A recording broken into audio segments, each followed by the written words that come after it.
Catherine Bernardo di na nag-renew sa Star Magic, MIFF todo handa na. Karen Mix TV Showbiz Update.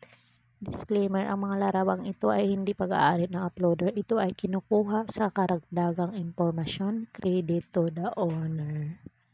Kampo ni Catherine nangatwiran sa pag-alis sa Star Magic.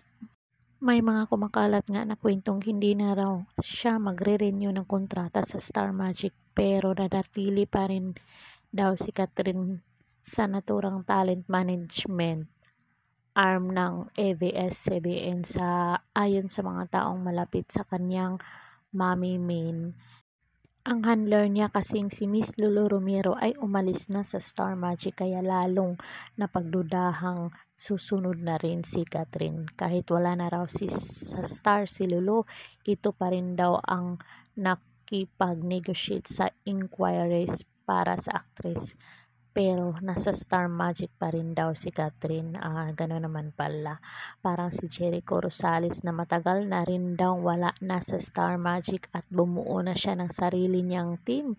Pero ang dati pa rin niyang handler sa Star Magic na si Alan Real ay nakikipag-negotiate para sa aktor. Kahit ang taga-Crown Artist Management na mag-asawang Maha Salvador at Ramon Nunez ay hindi na daw aware sa ganong issue na napapabalitang na sa kanilang lilipat.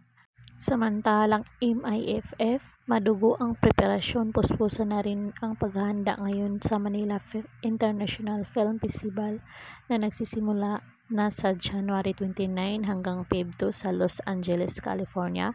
Nasa Amerika na ang spokesperson ng Metro Manila Film Festival na si Noel Ferrer para asikasuhin na roon ang pagdating ng mga artistang dadalo sa kauna-unahang MIFF. Dumaan lang daw muna siya sa Sundance International Film Festival pero pagkatapos doon ay sa LA na raw siya. So, kung nagustuhan nyo ang video ito guys, comment kayo para malaman natin ano ang inyong naging pahayag dito sa kay Catherine Bernardo. This is Karen Mix TV. Don't forget to like, share, comment, and subscribe.